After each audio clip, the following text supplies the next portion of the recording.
So, have you caddied before for a player like that? And I mean, tell me what it was like, your whole experience going through the whole deal. Like that?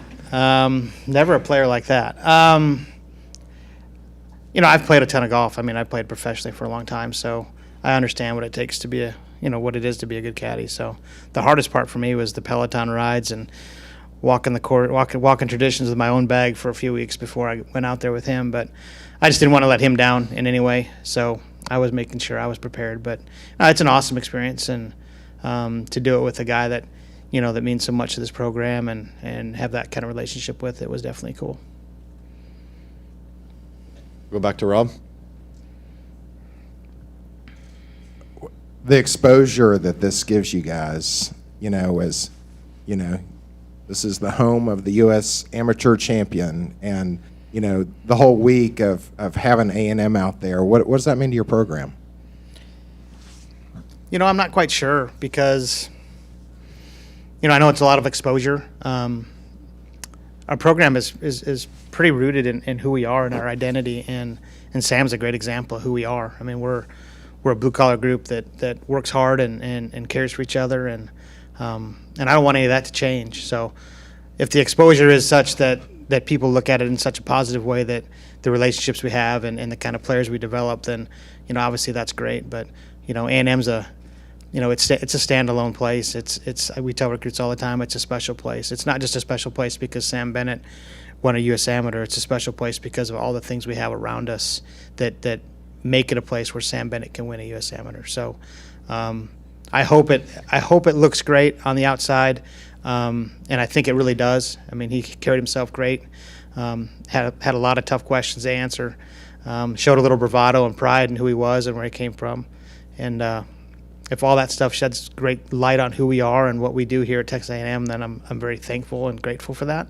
But our belief is in a program and as a university is, well, I feel like as a university is we are Texas A&M and we're deeply rooted in who we are, and hopefully people can see that from the outside when something like this does happen. We go front row on the right, Travis.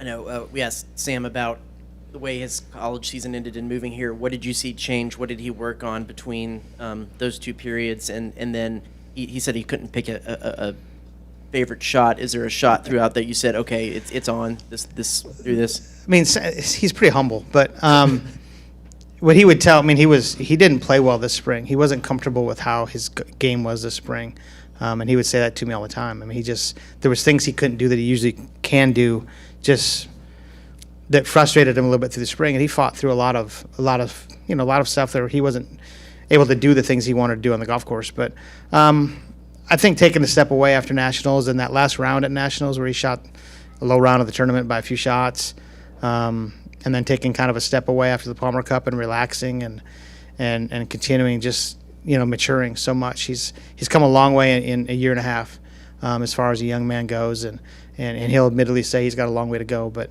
I think a lot of it just has to do with perspective and him being, such a competitive guy that, you can, he only can handle not doing something well so long before he's going to make sure it gets fixed. And so I think that's kind of what he did, is he kind of took a step back and took a deep breath and kind of, relaxed a little bit and got ready to go, because he's a guy that loves to compete. We'll go back row on the right, Ben, then we'll go to Justin. Rob kind of touched on it with Sam, but just going through all those rounds over those many days as his coach, kind of what was your message to Sam, just to kind of, manage each match? We talk about a couple real simple things, and he and I are both pretty simple guys. So our belief is his good golf is really hard to handle. So it doesn't matter who he's on the other side, who he's playing. If he plays good Sam Bennett golf, they're going to have to play great golf to beat him. So our focus remained that.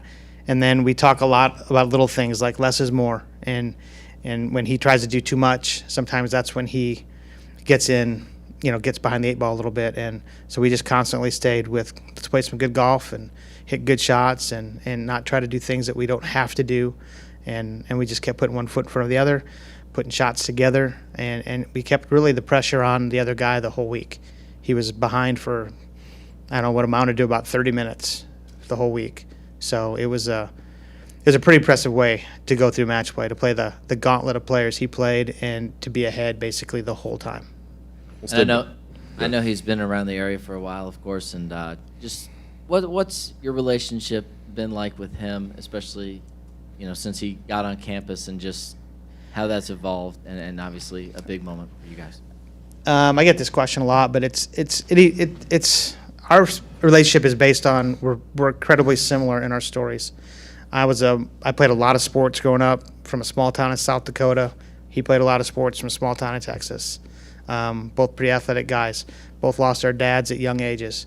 Both been through a lot of stuff, different things, but a lot of some trauma in our lives.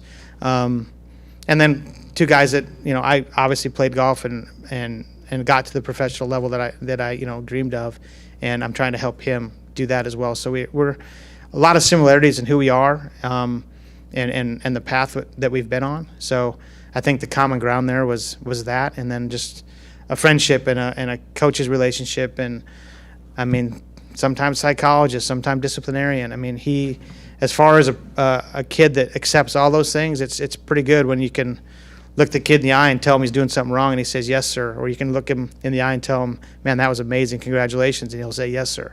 Or we'll show up, I'll see you tomorrow at the stadium at 6:30, you missed workout, yes sir. So those are things that we do on a regular basis, and beyond all else, we're incredibly honest with each other and have never been anything but. So it's led to where we are today, and I'm fortunate he's still here because he could have gone and done other things. So hopefully I did something right along the way there.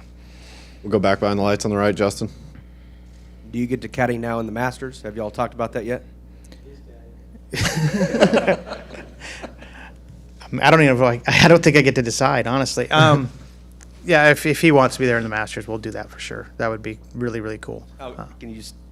I know it's a little ways away, and you got your own season to work on, but can you imagine how special that's going to be for you guys to walk around Augusta together. I mean, it's Augusta, right? So it's special to anybody. So it'll be, it's funny because I've been around golf forever, and I've been to Augusta one time for a practice round when I was in college. But I've never had a close friend. I've never had a player since I've been playing that I've been able to go to the Masters with. So to have this opportunity and to do this spring would be pretty darn cool. And it'll be a memory that won't fade. So that part of it will be for sure. Anything else for Coach?